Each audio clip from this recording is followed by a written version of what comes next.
Birinci Dünya Savaşı tam 10 milyon insanın hayatına mal olan korkunç bir trajediydi.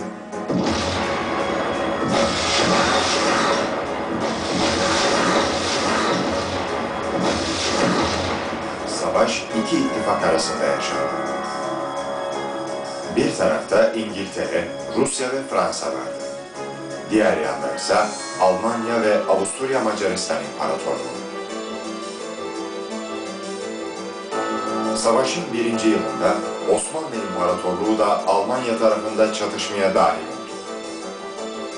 Osmanlı orduları büyük kahramanlıklar göstererek İngiliz ve Fransız saldırılarına karşı direndiler.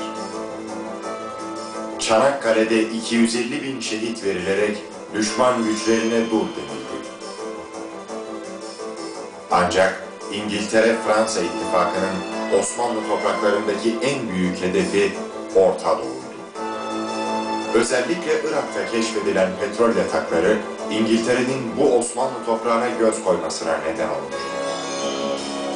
Savaş sırasında İngiliz ve Fransız Dışişleri Bakanları arasında gizlice imzalanan Sykes-Picot Anlaşması, Irak'ı İngiltere'ye, Suriye'yi ise Fransa'ya bırakıyordu. İngiltere bu planı uygulamak için 1915 yılında Basra'yı işgal ederek Osmanlı'ya karşı saldırıya geçti.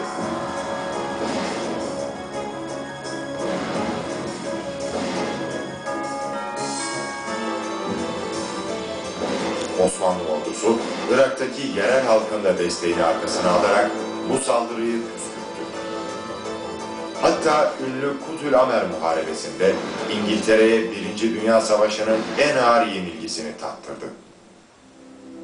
Fakat Almanya'nın 1. Dünya Savaşı'nı yitirmesi Osmanlı İmparatorluğu'nu da yenik duruma düşürdü. 30 Ekim 1918'de imzalanan Mondros Ateşkes Anlaşması ile birlikte savaştan galip çıkan İtilaf devletlerine Osmanlı topraklarını işgal etme hakkı verildi.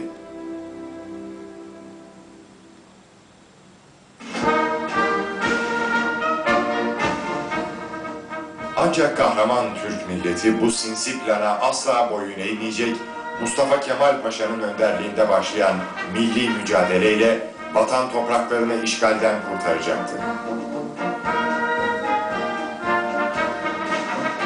Milli mücadelenin hedefi Misak-ı Milli'ydi.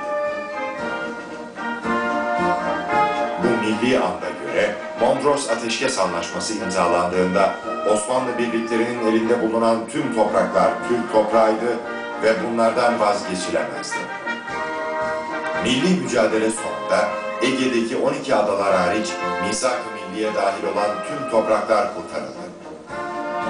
Ancak bir tek ve Irak'ın o zamanki 3 parçasından biri olan Musul vilayeti İngiltere tarafından hileyle ele geçirildi.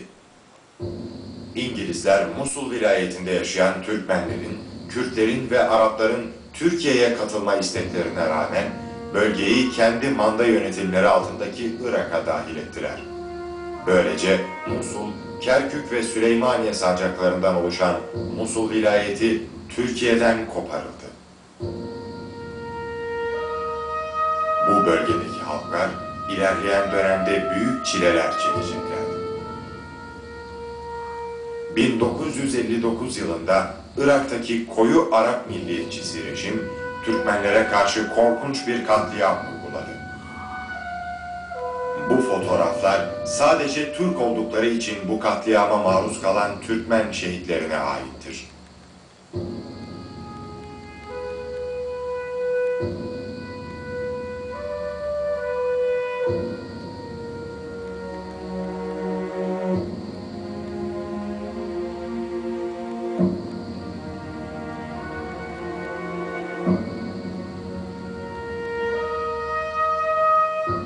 Baas diktatörü Saddam Hüseyin ise Kuzey Irak'taki Türkmenlere ve Kürtlere karşı daha da acımasız yöntemler kullandı.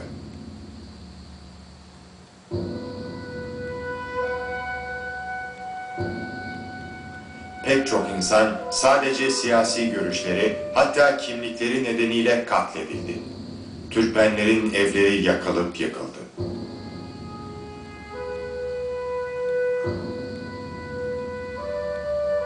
Pek çok Türkmen lider Saddam'ın ölüm timleri tarafından acımasızca katledildi.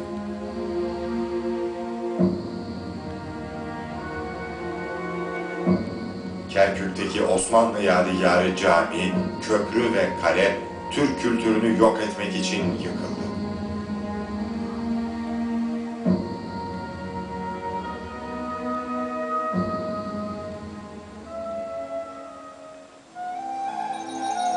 Saddam Hüseyin'in 23 yıllık kanlı diktatörlüğü bugün yıkılmış durumda. Irak'ı farklı bir gelecek bekliyor. Eski bir Osmanlı vilayeti olan Musul'la Türkiye arasındaki tarihsel bağsa günümüzde hala büyük önem taşıyor. Elbette Türkiye'nin yayılmacı bir hedefi yoktur ve Irak'ın toprak bütünlüğüne saygı göstermektedir.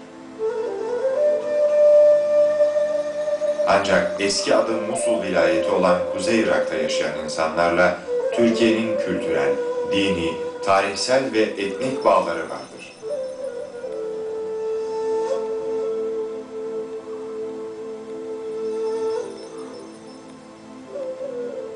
Bu nedenle Kuzey Irak'ta barış, istikrar ve huzurun sağlanması Türkiye için öncelikli bir hedeftir. Bu bölgede yaşayan ve bugün nüfusları 3 milyona yaklaşan Türkmenler, Türkiye ile en yakın bağlara sahip etnik gruptur.